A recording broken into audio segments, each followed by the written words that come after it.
మరి మనం దేవుని యొక్క వాక్యాన్ని ధ్యానం చేసుకుందాం. సండే స్కూల్ టీచర్ వస్తారనుకున్నాను ఈరోజు. మంచి విత్తనములు విత్తే ఉపాధ్యాయులు, మంచి విత్తనములు విత్తే ఉపాధ్యాయులు, ఇది అంశం. ఏం అంశం అంటే మంచి విత్తనములు విత్తే ఉపాధ్యాయులు. కొన్ని పాయింట్స్ మనం నేర్చుకుందాం ఈ దినము. లూకా సువార్త 8వ అధ్యాయము 4వ వచన భాగం నుంచి మనకి ఈ యొక్క వచనాలన్నీ కూడా ఉంటాయి. 8వ అధ్యాయము 4వ వచనం నుంచి 15వ వచనం వరకు ఉండేటువంటి వాక్య భాగంలో ఈ వచనాలన్నీ కూడా ఉంటాయి అన్నమాట. మనం సండే స్కూల్ రిట్రీట్స్ని సోమ, మంగళ, బుధవారాల్లో 5, 6, 7 తారీఖుల్లో మనం చేసుకొని పోతా ఉన్నాం. మరి సండే స్కూల్ రిట్రీట్స్ వరకు ప్రతి సంవత్సరం మన పిల్లలను ట్రైన్ చేయడానికి చాటక్క విజయవాడ నుంచి వస్తారు. మరి ఈసారి కూడా అక్క ముందుగానే వచ్చారు. మరి మన పిల్లలు ఆధ్యాత్మికంగా ఎదగాలి, వాళ్ళు ఎదుగొచ్చేటువంటి సమయానికి మన చేతిలో వాళ్ళు ఉపయోగకరంగా మారాలి. అదే మన యొక్క ఉద్దేశం. కాబట్టి ఆ ఉద్దేశాన్ని అనుసరించి మరి వాక్యాన్ని మనము ధ్యానం చేద్దాం.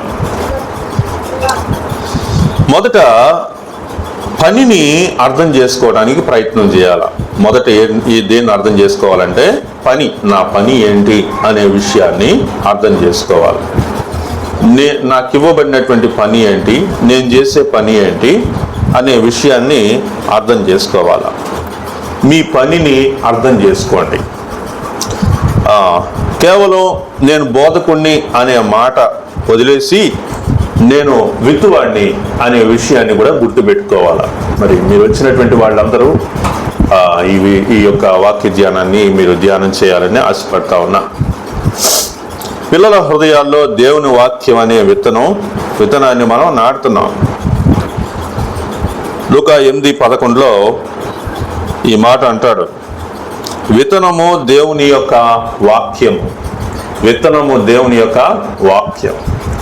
మనం పిల్లల హృదయాల్లోనికి దేవుని యొక్క వాక్యాన్ని మనం విత్తుతున్నాం.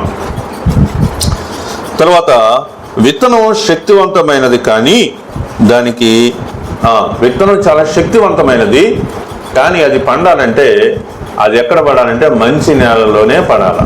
మంచి నేలలో పెడితేనే ఆ విత్తనం బాగా ఫలిస్తుంది. మరి బాగా ఫలించినటువంటి ఒక చెట్టు అంటే మనం ఏం చెప్పొచ్చు అంటే అశోబాబాయ్ నాటిన ద్రాక్ష తీగని చెప్పొచ్చు కదా. ఆ ద్రాక్ష తీగ ఎట్ట బాకిందంటే అటు బాకి ఇటు బాకి మన చర్చి ఎదురు కూడా వచ్చేసింది. నేను కేవలం బోధకుణ్ణి కాదు, నేను దేవుని వాక్యం అనేటువంటి విత్తనాన్ని పిల్లల యొక్క హృదయంలో విత్తేటువంటి వాడిగా ఉన్నాను. ఆ పని కొరకు ఈ 3 దినాలు లేదా సండే స్కూల్ పరిచర్య కొరకు ప్రత్యేకింపబడ్డాను అనే విషయాన్ని గుర్తుపెట్టుకోవాలి. తర్వాత ఒక బోధకుడు, మంచి విత్తనాలు విత్తేటువంటి బోధకుడు 4 రకాలైనటువంటి నేలలను గురించి గుర్తించాలి. 4 రకాలైనటువంటి నేలలు మనకు తెలుసు, ఈ వాక్యాలన్నీ తెలుసు కదా. 4 నేలలు చెప్పండి. ఏంటా 4 రకాలైన నేలలు? త్రోవ ప్రక్కన పడినటువంటి నేల అంటే త్రోవ ప్రక్కన ఉన్నటువంటి నేల. రెండోది రాతి నేల. మూడోది ముళ్ళ పొదలతోటి నిండినటువంటి నేల. 4వది మంచి నేల. ఈ 4 నేలలు 4 రకాలైనటువంటి మనస్తత్వాలను తెలియజేస్తా ఉన్నాయి. పిల్లల యొక్క హృదయాలలో 4 రకాలైనటువంటి మనస్తత్వాలను తెలియజేస్తా ఉన్నాయి అన్నమాట. ఏంటి అంటే త్రోవ ప్రక్కన ఉన్నటువంటి వారు, లేకపోతే త్రోవ ప్రక్కన ఉండేటువంటి నేల అనేటువంటిది ఏంటంటే దేవుని యొక్క వాక్యాలు తెలియనటువంటి ఒక స్థితి కలిగినటువంటి మనసు అన్నమాట. అది అంటే వింటూ ఉంటారు అంతవరకే. కాబట్టి వాళ్ళతోటి ఏం చేయాలంటే ప్రేమతోటి దయగా వాళ్ళతోటి మాట్లాడుతూ వాళ్ళకి చెప్పాల్సిందే అన్నమాట. తర్వాత రెండో నేల రాతి నేల. ఈ రాతి నేల అంటే ఈ పిల్లలకి ఆసక్తి ఉంటుంది కానీ వాళ్ళ కుటుంబంలో దేవుని గురించినటువంటి లోతైనటువంటి విశ్వాసం, దేవుని గురించినటువంటి భయము, భక్తి ఏమి ఉండదు వాళ్ళ కుటుంబంలో. కాబట్టి వీళ్ళకి దేవుని మీద ఆసక్తి ఉంటుంది కానీ వాళ్ళు ఇక్కడ బాగా నేర్చుకొని ఇంటికి పోతారు. ఇంటికి పోగానే అక్కడ వాళ్ళకి దైవభక్తి అనేది ఏమి ఉండదు. కాబట్టి వాళ్ళు ఏం చేస్తారంటే ఇక్కడికి వచ్చినప్పుడు భక్తిగా జీవిస్తానికి, ఇక్కడ ఉన్నప్పుడు అన్నీ మనకు అనుకున్నట్టుగా ప్రవర్తిస్తారు కానీ బయటికి పోగానే మర్చిపోతారు అనమాట. కాబట్టి వీళ్ళకి ఏం చేయాలంటే వాళ్ళకి ప్రాక్టికల్ అప్లికేషన్ లాంటి వాటితోటి మనం వాళ్ళని ట్రీట్ చేయాలన్నమాట. ఇలా చేస్తే ఇలా అవుతుంది కదా, ఇలా చేయొచ్చు కదా, అలా చెప్తూ వాళ్ళని ఎంకరేజ్ చేయాలన్నమాట.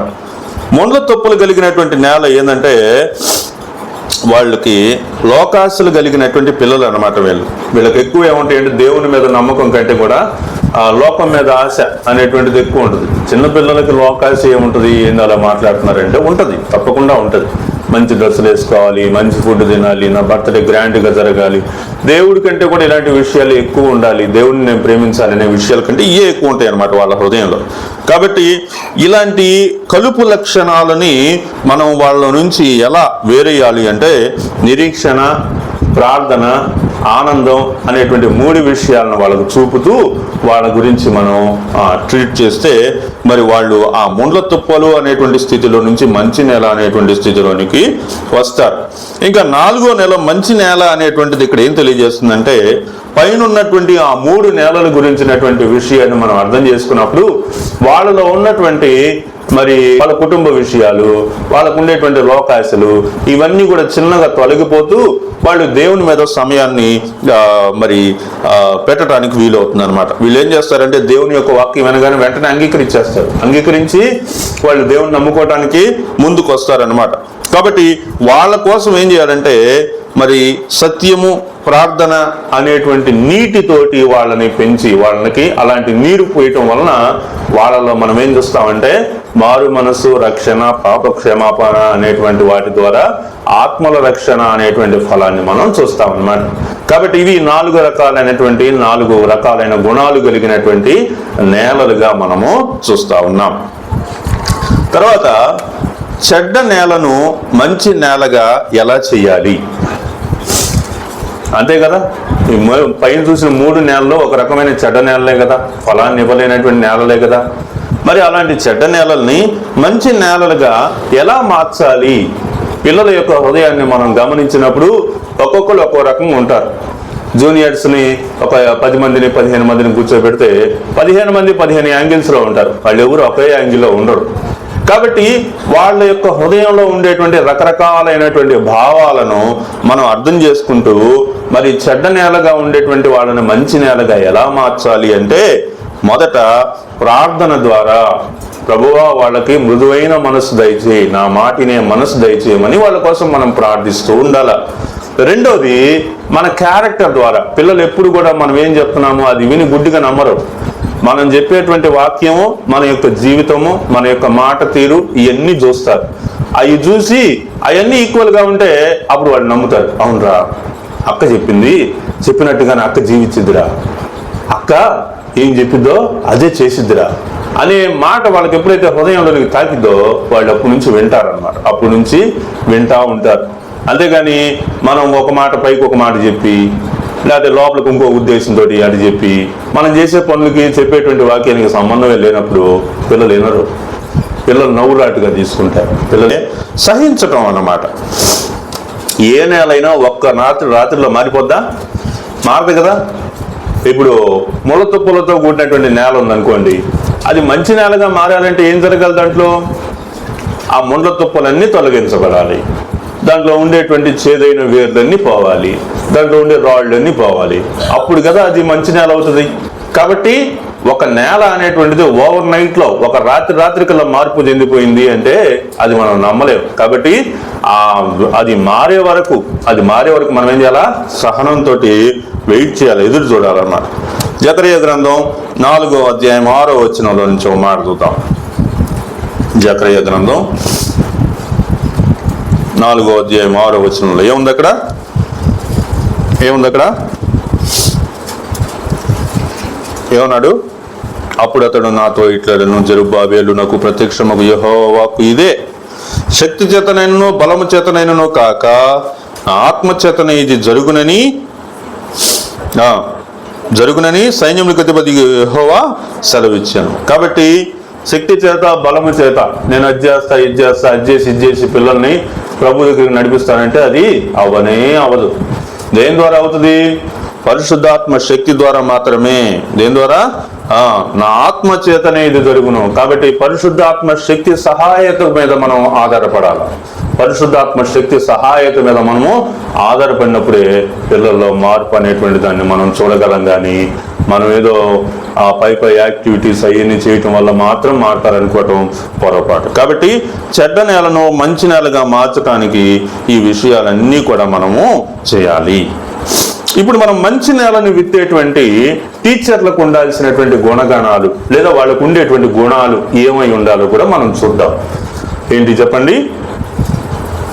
మంచి విత్తనాలు విత్తేటువంటి టీచర్స్కి ఉండాల్సినటువంటి ఏంటి అంటే, అదిగో ఆ ఫలాన్ని చూపిస్తుంది. ఈ యొక్క కృప కలిగినటువంటి ఆత్మ కలిగింది. ఈ అక్కకు చాలా కృప ఎక్కువ, ఈ అక్కకు ప్రేమ ఎక్కువ అంటే ఆ ప్రేమ దానికి కలిగినటువంటి ఫలాన్ని చూపించేటట్టుగా ఉండాలి. అరే నువ్వు అక్కకు పలే ప్రేమ అని చెప్పావు కదా, ఇప్పుడు పోయి చూడాడు జగదెడుతుంది అతను అని చెప్పేసి అని అనకూడదు. కాబట్టి ఆ యాటిట్యూడ్ అనేటువంటిది ఫ్రూట్ఫుల్ ఇన్ యాటిట్యూడ్ ఉండాలన్నమాట. మూడోది ఏంటంటే ఫ్లెక్సిబుల్ ఇన్ మెథడ్. మీ యొక్క బోధనలో మృదుత్వం ఉండాలి. అంటే మృదువైనటువంటి బోధ, మృదువైనటువంటి మాట ఏం చేస్తుంది? కోపాన్ని చల్లారుస్తుంది. కాబట్టి పిల్లలు రకరకాలుగా ఉంటారు. కాబట్టి వాళ్ళని మనం కేర్ చేసేటువంటి విషయంలో మొదట మన మాట ఎలా ఉండాలి? మృదువైన మాట, మృదువుగా మాట్లాడాలి, నొప్పించకుండా మాట్లాడాలి. తర్వాత నాలుగోది ఫోకస్డ్ ఇన్ క్రీస్తులో దృష్టి సారించేటట్టుగా ఉండాలి. నేను కథ చెప్తున్నాను, నేను స్టోరీ చెప్తున్నాను పిల్లలకి నువ్వు అనుకుంటున్నావు. కానీ నువ్వు ఏమనుకోవాలి? నేను క్రీస్తుని చూపిస్తున్నాను. I'm showing Christ. కాబట్టి నా బోధలో ప్రభు కనిపించాలా, నా మాటలో ప్రభు కనిపించాలా, నా మాటలో నా యొక్క పరిస్థితులన్నింటిలో నేను పిల్లల ఎదుటి కనిపించేటప్పుడు వాళ్ళకి నాలో ఏం కనిపించాలా? క్రీస్తు కనిపించాలి. Focused in Christ. ఐదో ఏంటంటే ఫిల్ విత్ ద స్పిరిట్. ఆ పరిశుద్ధాత్మ శక్తితోటి, ఆత్మతో ఆత్మ నింపుదల కలిగినటువంటి వారిగా ఉండాలి. అనుదినం పిల్లల ఎదుట ఉన్నప్పుడు ఏం చేయాలా? దేవుని యొక్క ఆత్మ నింపుదలతోటి వాళ్ళతోటి మనం మాట్లాడే వాళ్ళుగా ఉండాలి. కాబట్టి మరి మంచి విత్తనాలు విత్తేటువంటి, మంచి బోధ చేసేటువంటి, పిల్లలకు వాక్యాన్ని బోధించేటువంటి టీచర్లకు ఉండాల్సినటువంటి విషయాలు ఇవన్నమాట. వాళ్ళ లక్షణాలు ఇలా ఉండాలి. తర్వాత ఇప్పుడు మనం ఏం మాట్లాడుకున్నామంటే టీచర్లను సాతాను ఎలా దారి తప్పిస్తాడు. టీచర్లు అందరూ కలిసి అందరికీ వాక్యం చెప్తారు కదా. అదేదో ఫస్ట్ బిగినర్స్, ప్రైమరీ, తర్వాత జూనియరు, ఇంటర్మీడియట్, సీనియర్ ఉంటారు కదా. 5 రకాల పిల్లలు ఉంటారు కదా. మరి 5 రకాల పిల్లలకి ఒక్కొక్కరికి 2 టీచర్లు అంటే 10 మంది టీచర్లు ఉంటారు.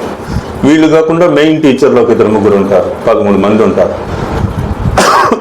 ఇంకో సహాయకులు ఆల్టుగెదర్ మొత్తం అటు ఇటు తిప్పి మొత్తం 15 నుంచి 20 మంది ఉంటారు. 20 మంది కలిసి ఒక చోట లేదా 15 మంది కలిసి ఒక చోట కూర్చొని పిల్లలకి వాక్యాన్ని చెప్పాలి అనేటువంటి ఉద్దేశం మనం కలిగి ఉన్నప్పుడు రకరకాలైనటువంటి భేదాలు వచ్చేస్తాయి. రకరకాలైనటువంటి భేదాలు వస్తాయి. నిజానికి రావు, కానీ అపవాది పుట్టిస్తాడు. కానీ ఏం చేస్తాడో అపవాది పుట్టిస్తాడు అనమాట. అది చూద్దాం. టీచర్లను సాతాను ఎలా దారి తప్పిస్తాడు అనే విషయాన్ని మనం చూద్దాం. ఒకసారి ఒక మాట ఇది చదువుదామా? 2 కొరింథీయులకు రాసిన పత్రిక 11వ అధ్యాయం 3వ వచనం చూడండి. కొరింథీయులకు రాసిన 2వ పత్రిక 11వ అధ్యాయము 3వ వచనాన్ని మనం చూద్దాం. సర్పము తన కుయుక్తి చేత హవ్వను మోసపరిచినట్లు మీ మనసులను చెరుపబడి క్రీస్తు ఎడలనున్న సరళత్వము నుండి పవిత్రత నుండి ఎట్లయినను తొలగిపోవునేమో అని భయపడుచున్నాను. కాబట్టి ఇక్కడ సర్పము తన కుయుక్తి చేత హవ్వను మోసపరిచినట్లు కాబట్టి సర్పం ఏం చేస్తాడంటే, ఇంతమంది పిల్లలకు వీళ్ళు వాక్యం చెప్తే, ఇంతమంది పిల్లల్లో ప్రభువుని కొంతమంది అన్న నమ్ముకుంటే, సరే చిన్నపిల్లలు ప్రభువుని మేము నమ్ముకుంటున్నాం అని చెప్పకపోయినా వాళ్ళ ఆలోచన క్రమంలో మంచి విషయాల వైపు మారితే, మంచి విషయాల వైపు వాళ్ళు నిర్ణయాలు తీసుకుంటే, ఇలా అపవాది కూడా రకరకాలుగా ఆలోచించి ఏం చేస్తాడు చెప్పండి, కుయుక్తి చేత హవ్వను మోసపరచి, ఆదామును కాదు హవ్వను మోసపరిచినట్లు మీ మనస్సులను చెరుపబడి, మొదట ఏం చేస్తాడు, మనసులను చెరుపుతాడు.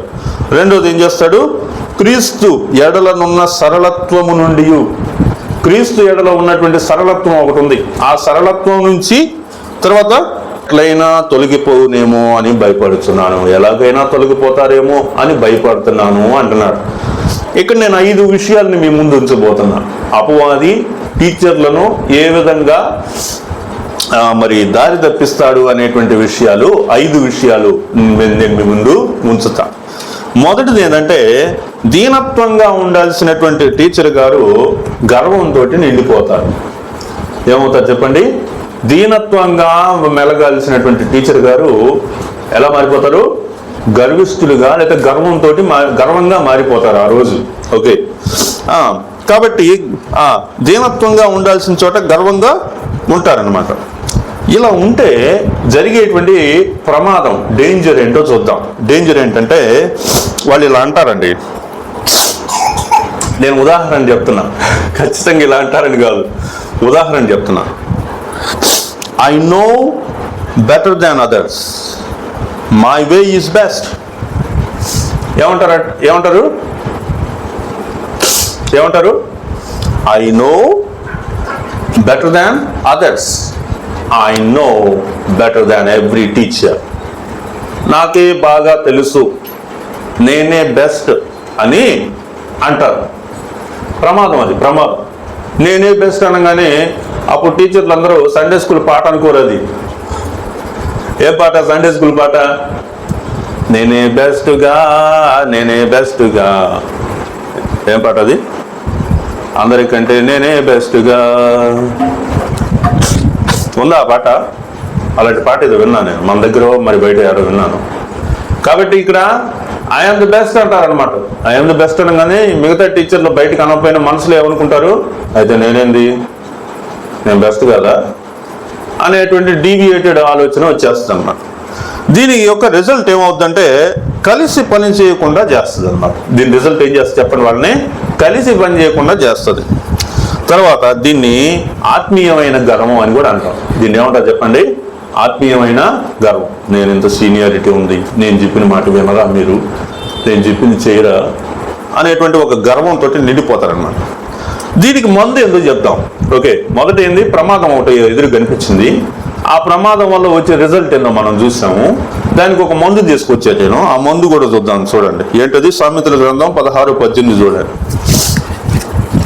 సామెతల గ్రంథం 16వ అధ్యాయము 18వ వచన భాగం. నాశనమునకు ముందు గర్వం నడుచును, పడిపోవుటకు ముందు అహంకారమైన మనసు నడుచును. కాబట్టి ఇది చాలా డేంజర్. పిల్లలకి వాక్యం చెప్పేటువంటి వాళ్ళకి ఇలాంటి గుణం అసలు ఉండనే కూడదు. తర్వాత రెండోది చూద్దాం. వాళ్ళు అసలైన ఉద్దేశానికి దూరంగా లేదా వ్యతిరేకంగా పనిచేస్తారనమాట. చిన్నప్పుడు నేను ఎట్నే ఉండేవాడినని మా నాన్న నన్ను ఏమనేవాడంటే ఉలిపి కట్టి అనేవాడు. ఏమనేవాడు? ఉలిపి కట్టి అంటే అదేందో, అందరూ ఒక దారి అంటే ఈడొక్కడే ఒక దారి అంటారా, అందరూ ఒకటంటే వీడు దానికి వ్యతిరేకంగా మాట్లాడతారా అని, అందరిది ఒక దారి అయితే ఉలిపి కట్టిది ఇంకో దారి అని అనేవాడు. కాబట్టి ఇక్కడ రెండో విషయం ఏంటంటే, మనందరికి ఒక ఉద్దేశం ఉంది. ఏంటి ఈసారి ఉద్దేశం ఏంటి?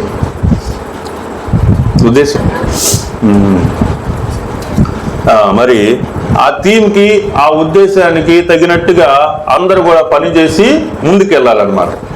కానీ అందరూ చేస్తూ ఉంటారు. కానీ సాతాను చేత ప్రభావితం చెందినటువంటి టీచర్ గారు ఆ రోజు ఏం చేస్తారంటే, అందరూ ఒక దారి అయితే వాళ్ళదొక్కటే ఒక దారి అన్నట్టుగా పోతూ ఉంటారు అన్నమాట.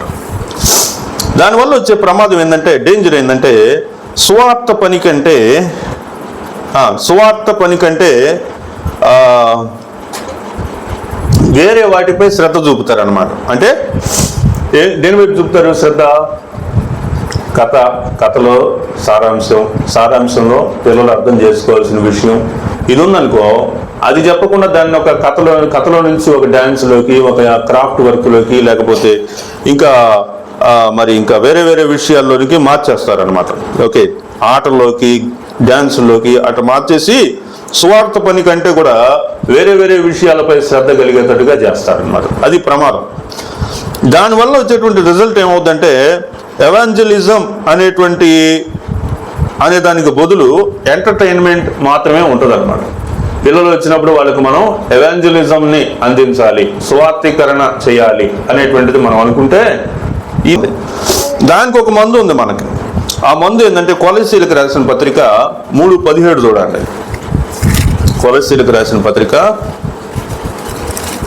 3వ అధ్యాయం 17వ వచనం చూస్తే అక్కడ మంచి మందు ఒకటి ఉంది. మరియు మాట చేత కానీ క్రియ చేత కానీ మీరేమి చేసినను ప్రభు అయిన యేసు ద్వారా తండ్రి అయిన దేవునికి కృతజ్ఞతాస్తుతులు చెల్లించుచు సమస్తమును ఆయన పేరిట చేయుడి. మనం ఏం చేసినా ఎవరి పేరుతో చేయాలా? దేవుని పేరుతో చేయాలా. నేను నా కోసం చేయట్లా, సిజిసి నా కోసం కాదు, సిజిసి నీ కోసం కాదు. సిజిసి వల్ల ఏం జరగాల? సీనియర్ పిల్లలందరూ ప్రభుని నమ్ముకోవాలా. సీనియర్ పిల్లలందరూ ఏం చేయాలా? వాళ్ళు యేసు ప్రభుని నమ్ముకోవాలా. ఉద్దేశం అదనమాట. మనం ఇంత చేసి దానివల్ల ఎవాంజలిజం పిల్లలకు అందకుండా ఎంటర్టైన్మెంట్ అందింది అనుకోండి, ఉపయోగం ఏముంది? కాబట్టి పిల్లలకి ఏమందాలా? ఎవాంజలిజం. వాళ్ళ పిల్లలు ప్రభువుని నమ్ముకోవటానికి ముందుకు రావాలి. అందుకే సీనియర్ టీచర్స్ ఎవరిని పెట్టారని శైలక్కను మళ్ళీ అడిగాను. వాళ్ళ ఉద్దేశం ఏమై ఉండాలా? పిల్లల్ని ప్రభువు దగ్గరికి, వాళ్ళ మనసులో, వాళ్ళ మాటలు, టీచర్ల యొక్క మాట ఎలా ఉండాలి? ప్రభువు నమ్ముకోవాలయ్యా, ప్రభువు నమ్ముకోవాలయ్యా, ప్రభు దగ్గరికి రావాలయ్యా. మనం యవనస్తులుగా ఉన్నప్పుడు, పిల్లలుగా ఉన్నప్పుడే ప్రభు దగ్గరికి రావాలి. దావీదుడు యంగ్ స్టేజ్లోనే ప్రభు దగ్గరికి వచ్చారు, దానియేలు యంగ్ స్టేజ్లోనే ప్రభు దగ్గరికి వచ్చారు, పిల్లలు అప్పుడే ప్రభు దగ్గరికి వచ్చారు. ఇలా మనం వాళ్ళని ఎంకరేజ్ చేయాలి. అదన్నమాట. కాబట్టి అపవాది టీచర్ని ఎలా వాడుకుంటాడు అనే విషయంలో మూడో విషయం ఏంటంటే టీచర్ల మధ్యలో భేదాలు పెడతాడు. టీచర్ల మధ్యలో ఏం పెడతాడు? భేదాలు పెడతాడు అన్నమాట. దీనివల్ల వచ్చేటువంటి ప్రమాదం, డేంజర్ పాయింట్ ఏంటంటే ఇక్కడ భేదాలు పెట్టడంలో వచ్చేటువంటి డేంజర్ పాయింట్ ఏంటంటే కంపారిజన్ చూపిస్తాడు అనమాట. ఫస్ట్ ఏం చేస్తాడు? కంపారిజన్. ఆ అక్కను చూడు, ఆ అక్క ఎంత బాగా పనిచేస్తుంది, నువ్వేంది పని చేయలేకపోతున్నావు. ఆ తమ్ముడు చూడు, టైంకి వస్తున్నాడు, నువ్వు రాలేకపోతున్నావు. ఏంది? కంపారిజన్ అనమాట. వాళ్ళకి వీళ్ళకి కంపారిజన్ చేస్తారు. అప్పుడు వాళ్ళు ఏమనుకుంటారు? నేను రాలేనుకో అని చెప్పేసి వెళ్ళిపోతారు. కాబట్టి అపవాది చేసేటువంటి పని ఏంటంటే కంపేర్ చేస్తాడు అనమాట. వాళ్ళని నేను చూసి ఇది ఏళ్ళలాగా ఉండాలి, వాళ్ళలాగా ఉండాలి అని చెప్తా ఉంటారు అన్నమాట. అది చేయకూడదు. తర్వాత జలసీ అనమాట. ఇంకోటి ఏం చేస్తారు? జలసీ అంటే ఏంది? అసూయ పడతారనమాట.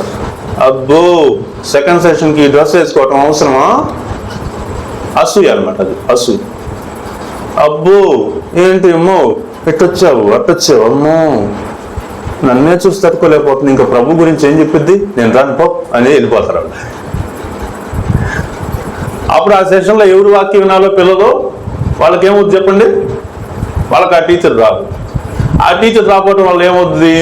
కనెక్షన్ పోయింది అనమాట. అంటే 2 రోజులు టీచర్ చెప్పింది క్లాసు, ఆ టీచర్కి ఇప్పుడు మనసు బ్రేక్ అయింది, వెళ్ళిపోయింది. ఇంకో టీచర్ రీప్లేస్ చేసిన టీచర్ అక్కడ వాక్యం చెప్తుంది కాదనట్లా, కానీ 2 రోజులు విన్నటువంటి లైనేజ్ ఈ టీచర్ అందియలేదు కదా, ఆ మోడల్ ఇవ్వలేదు కదా. కాబట్టి ఆటోమేటిక్గా ఏమవుతుంది? బ్రేక్ అయిపోద్ది. కాబట్టి ఇక్కడ టీచర్ల మధ్యలో భేదాలు పెడతాడు అపవాది.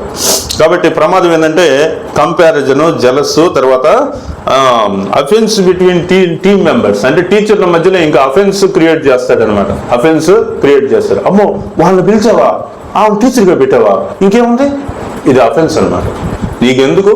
టీచర్ గారు డెసిషన్ తీసుకున్నారు, మేనేజ్మెంట్ డెసిషన్ తీసుకున్నారు, వాళ్ళ గురించి ఎన్నో రకాలుగా ఆలోచించారు, వాళ్ళు మంచివాళ్ళని అనుకున్నారు, వాళ్ళు పెట్టారు, నువ్వెవరు మధ్యలో మాట్లాడటానికి? కాబట్టి ఇట్లా డిస్టర్బెన్సెస్ క్రియేట్ చేస్తారనమాట. అది వీళ్ళు చేయరు, అపవాదికి వాళ్ళు లోబడిపోయారని అర్థం అనమాట. కాబట్టి టీచర్ల మధ్యలో భేదాలు పెట్టేటువంటి వాళ్ళుగా ఉంటారనమాట. అది డేంజర్. దానికి రిజల్ట్ ఏంటంటే ఐక్యతలో విరుగుడు వచ్చేసింది. అప్పుడు వరకు ఐక్యతగా ఉన్నటువంటి టీచర్లు ఏమవుతారు, విరిగిపోతారు అన్నమాట. మనసు విరిగేటువంటి పరిస్థితులు వస్తాయి. నేను పనిగట్టుకొని మరి ఇన్ని విషయాలు ఎందుకు చెప్తున్నాను అంటే, సంఘానికి సండే స్కూల్ ఒక పిల్లర్ అన్నమాట.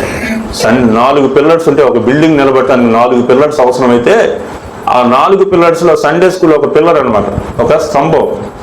ఈ స్తంభం గురించి మనం ఆలోచించకపోతే ఫ్యూచర్ జనరేషన్ ఏమి ఉండదు, భవిష్యత్తులో విశ్వాసులు ఎవరు ఉండరు. మీరందరూ ఒకప్పుడు సండే స్కూల్కి పోయినాడు కాదా ఏమా? సండే స్కూల్కి పోయాగా నువ్వు టీచర్ అయ్యావు? సండే స్కూల్కి పోకుండా టీచర్ అయ్యావా చెప్పు? నువ్వు అయ్యావు అమ్మ టీచర్వి? మీరందరూ సండే స్కూల్కి వెళ్ళినట్లేగా, సండే స్కూల్కి వెళ్ళకుండా టీచర్లు అయ్యాక. కాబట్టి మనందరం కూడా సండే స్కూల్కి వెళ్ళబట్టి ఇప్పుడు టీచర్లు అయ్యాం. సండే స్కూల్కి వెళ్ళబట్టే ఒక విలువలు నేర్చుకున్నటువంటి వాళ్ళం అయ్యాం. కాబట్టి సండే స్కూల్ అనేది చాలా ప్రధానమైనటువంటి విషయం. కాబట్టి అలాంటి గొప్ప పనిని మనం ప్రారంభించే ముందు ఇలాంటి మెలకువలు మనం తెలుసుకోకపోతే అపవాది మనల్ని ఎట్టయినా ఆడుకుంటారు. అపవాదికి ఈసారి కూడా మనం బలైపోతాం, ఈసారి కూడా అర్థం కాని పరిస్థితులకు వెళ్ళిపోతాం. కాబట్టి ఈ విషయాలన్నీ మనం నేర్చుకోవాలన్నమాట. ఐక్యతలో విరుగుడు వచ్చేస్తుంది, పరిచర్యలో విరుగుడు వచ్చేస్తాము. మొదట టీంని బ్రేక్ చేస్తాడు అపవాది. టీంని బ్రేక్ చేస్తే ఆటోమేటిక్గా పరిచర్య కూడా ఏమవుతుంది చెప్పండి, డిస్టర్బ్ అవుతుంది. ఏమనుకుంటున్నాను ఇప్పుడు మైండ్లో నేను, ర్యాలీ రోజు 20 మంది టీచర్లు, అటు 10 మంది ఇటు 10 మంది వరుసగా అందరు కిరీటాలు పట్టుకుని వెళ్తూ ఉంటారు. మధ్యలో పిల్లలు, అటు ఇటు పిల్లలు, అటు ఆడపిల్లలు ఇటు మగపిల్లలు అందరు కలిసి ప్రభు పాటలు పాడుకుంటా పోయేస్తారని ఇప్పుడు నేను అనుకున్నాను. అపవాది ఏం చేస్తాడు చెప్పండి? మనం ఎట్లా అనుకుంటా ఉండగానే బ్రేక్ చేస్తాడు మధ్యలో. ఎవరు నా ఆలోచనలకు దగ్గరగా ఉన్నారు, వీళ్ళలో నేను ఎవరిని తొలచొచ్చు, ఎవరిలో నా కార్యాన్ని, ఎవరిలో నా గింజల్ని వెత్తొచ్చు అని అపవాది గట్టిగా అనుకుంటా ఉంటాడు. కాబట్టి మనం ఇవన్నీ ముందుగానే తెలుసుకోవాలి. అందుకే నేను మీకు ఈరోజు చెప్తా ఉన్నా. తర్వాత నెక్స్ట్ మనం చూస్తే డేంజర్ చెప్పాను, దాని నుంచి వచ్చే రిజల్ట్ చెప్పాను అనమాట. ఇప్పుడు దానికి మందు తీసుకొద్దాం. మందు, ఆ మందు ఏంటంటే ఎఫెసీయులకు రాసిన పత్రికలో 4:3 ఉంది చూడండి. దేనికి మందు? టీచర్ల మధ్యలో భేదాలు పెడతారని చెప్పానే, ఆ భేదాలు పెట్టేటువంటి దానికి మందు అనమాట. ఎఫెసీయులకు రాసిన పత్రిక 4వ అధ్యాయం 3వ వచనం చూడండి. ఏముంది? మీరు పిలువబడిన పిలుపునకు తగినట్లుగా దీర్ఘశాంతముతో కూడిన సంపూర్ణ వినయముతోనూ సాత్వికముతోనూ నడుచుకున్న వాళ్ళని ప్రభువును బట్టి ఖైదీనైన నేను మిమ్మల్ని బతిమాలుకొనుచున్నాను. కాబట్టి ఇక్కడ ఏం చేయాలంటే, ఏదన్నా భేదం లాంటిది కలిగినా, తప్పు అని తెలిసినా, పొరపాటు చేసినా, పొరపాట్లు సహజమే కదా, పొరపాట్లు సహజమే కదా. పిల్లలకి మీరు రస్నా ఇస్తారు. ఏమిస్తారు? రస్నా ట్రే పెట్టుకొని ట్రేలో అన్ని చిన్న చిన్న, అప్పుడు మీరు అటు వెళ్తా ఉండగానే ఒక గ్లాస్ ఇట్ ఇచ్చారు. ఎవరికి ఇచ్చారు? తీసి ఒక పిల్లోడికి ఇచ్చారు. ఆ పిల్లోడు తాగబోయేటప్పుడు జారి కింద పడి మొత్తం ఇదంతా రొచ్చు అయిందన్నమాట. రొచ్చు అవ్వగానే వెంటనే అక్కడ భేదం స్టార్ట్ అయ్యింది. ఏమని? ఇక్కడ నేను హెల్పర్ టీచర్ని ఉన్నాను కదా, ఆ గ్లాసులు నాకు ఇస్తే నేను వాళ్ళకి ఇస్తాను కదా అని వాళ్ళు అంటారు. అప్పుడు వీళ్ళే ఉంటారు, అమ్మ తెలియదులే అమ్మ మీకే ఇయ్యాలని, వీళ్ళకే ఇచ్చానని అంటారు. అర్థమైందా? అనగానే ఇద్దరి మధ్యలో వెంటనే ఏమొచ్చింది? గొడవ వచ్చింది, ఇబ్బంది వచ్చింది. సో ఇప్పుడు దీనికి ఏం చేయాలి అంటే, వెంటనే క్షమాపణ కోరాలి. వెంటనే ఏం చేయాలి? స్పాట్లో ఏం చేయాలా? క్షమాపణ కోరాలి. Okay sister, thank you, sorry sister, క్షమించండి, అయిపోయింది, ఓకే క్లీన్ చేద్దాం, ఇద్దరం కలిసి క్లీన్ చేద్దాం అని ఏం చేయాలి? ఇద్దరు పరస్పరంగా ఏం చేయాలా? క్షమాపణ కోరాలి. నేను ఎందుకు క్షమాపణ కోరాలి అని అంటే ఇంక అట్నే ఉంటుంది. కాబట్టి పిల్లలకు మనం మంచి విత్తనాలు విత్తేటువంటి ఉపాధ్యాయులుగా, అధ్యాపకులుగా, టీచర్లుగా వ్యవహరించేటప్పుడు అపవాది పెట్టేటువంటి, టీచర్ల మధ్యలో పెట్టేటువంటి భేదం నుంచి బయటపడాలంటే ఫస్ట్ ఏం చేయాలా? క్షమాపణ కోరటం, క్షమాపణ చెప్పటం అనేది ఈజీగా తీసుకోవాలి. సారీ బ్రదర్, సారీ సిస్టర్ అని చెప్పేసేయాలన్నమాట. అందుకని దాన్ని మనసులో పెట్టుకోకూడదు. ఎందుకని మనసులో పెట్టుకోకూడదంటే, మనందరం ఒక విషయం కోసమే పనిచేస్తున్నాం. దేనికోసం? పిల్లల మనసుల్లో మంచి విత్తనాలు నాటడం కోసం. నువ్వు సారీ చెప్తే పిల్లలు ఏం చేస్తారు చూసి, ఓహో తప్పు చేస్తే మనం అప్పుడు సారీ చెప్పినట్టుగా మనం కూడా సారీ చెప్తే అయిపోద్ది కదా అని అనుకుంటారు.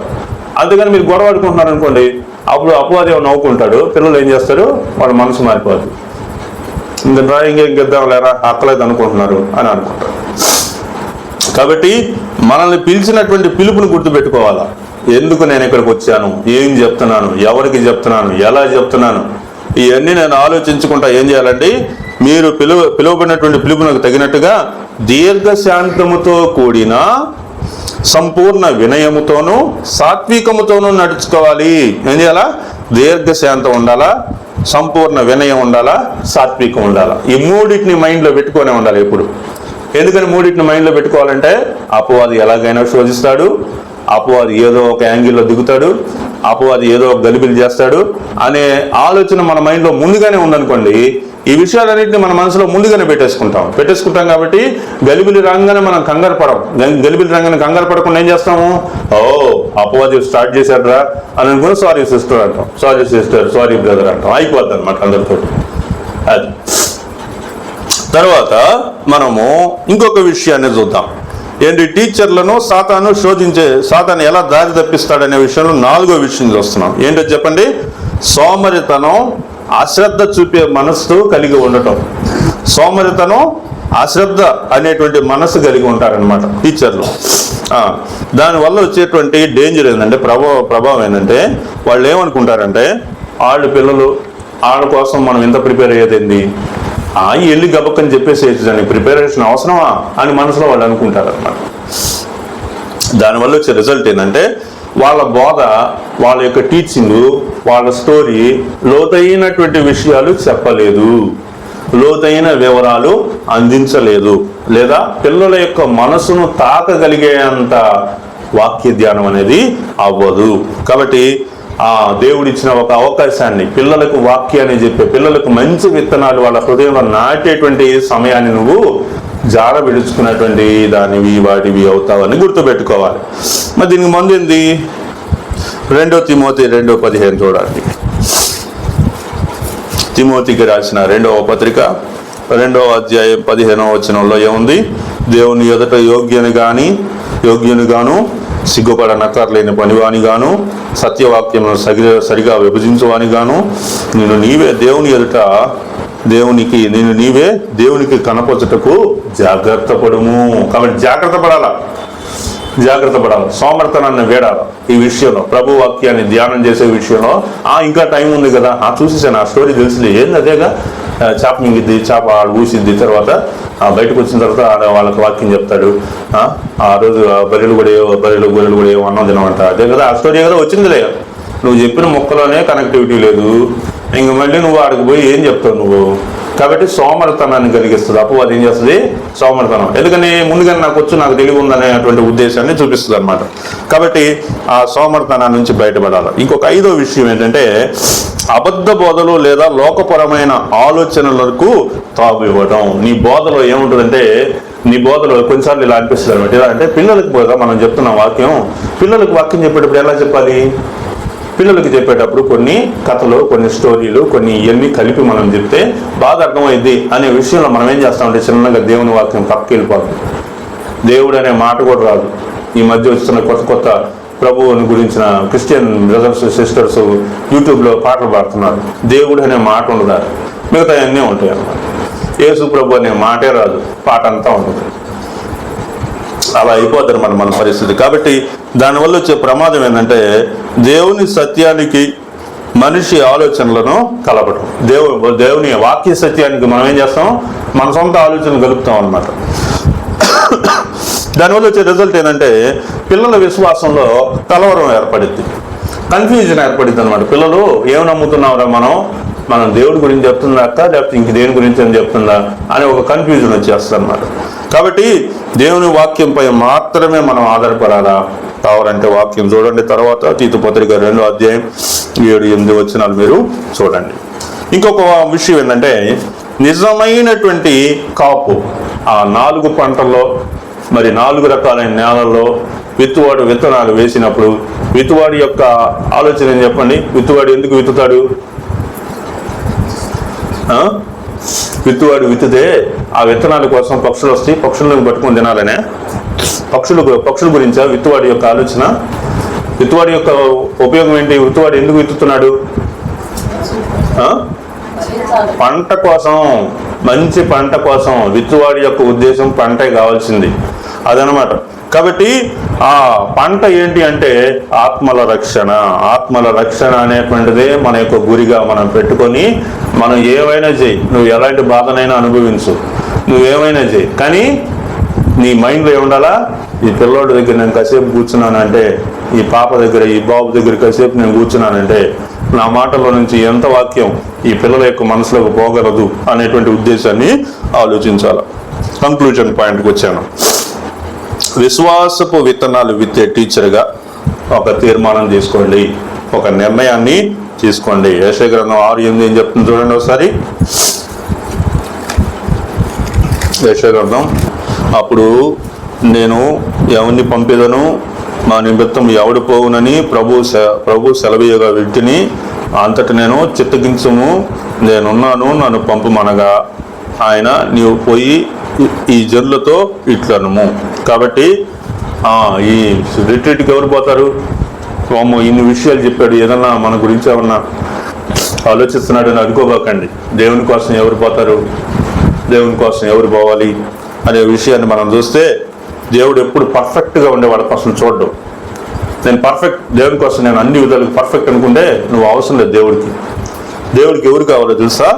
దేవుడికి విశ్వాసంలో నిలబడేవాడు కావాలి. నాకు అది వచ్చు, ఇది వచ్చు, నేను సండే స్కూల్ మినిస్ట్రీ గంభీరంగా చేయగలను, అది ఇది అనుకుంటే మంచిదే. దేవుడు ఆ తలాంత మనకి ఇచ్చాడు, దాన్ని బట్టి సంతోషించాలి. కానీ దేవుని వాక్యం మీద, దేవుని యొక్క విశ్వాసం మీద నిలబడకుండా నేను ఏదో చేస్తానంటే దానివల్ల ఉపయోగమే లేదనేది గుర్తుపెట్టుకోవాలి. కాబట్టి ఈరోజు మేము తీర్మానం తీసుకోవాల్సిన విషయాలు, పాఠాలు మాత్రం చెప్తున్నానని అనుకోవద్దు, దేవుని యొక్క వాక్యాన్ని చెప్తున్నారని తీర్మానించుకోండి. కాబట్టి ప్రార్థనతోటి, ప్రేమతోటి మరి మీ నేలను సిద్ధపరచండి. ప్రార్థనతోటి, ప్రేమతోటి, నిరీక్షణతోటి మీ యొక్క నేల, మీరు ఏ నేల అంటే, నేల అంటే ఇక్కడ ఏమర్థం చేసుకోవాలి? గ్రూప్ అన్నమాట. ఇక్కడ గ్రూప్ అన్నమాట. మీరు గ్రూప్ దగ్గర కూర్చుంటారు కదా, ఆ గ్రూప్లో ఎలా కూర్చున్నప్పుడు ఏం మాట్లాడతారు అనేది మీరు ఆలోచించాలి. అయిపోయింది. తర్వాత అపవాది ఆలోచనలకు విముఖత చూపాలి. మీరు అర్థం చేసుకోవాలన్నమాట. అపవాది నన్ను ఏమైనా శోధిస్తున్నాడా?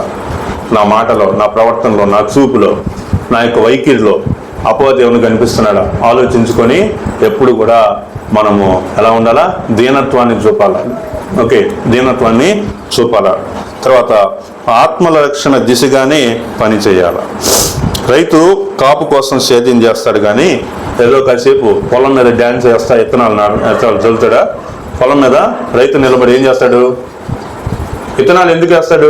కాపు కోసమే, పంట కోసమే. ఎందుకు దున్నుతాడు? కాపు కోసం, పంట కోసం, దాని నుంచి మంచి పండ్లు రావాలనే దానికోసమే చేస్తాడు. కాబట్టి టీచర్లందరూ కూడా విశ్వాసంతో విత్తండి. దేంతో విత్తుతారు?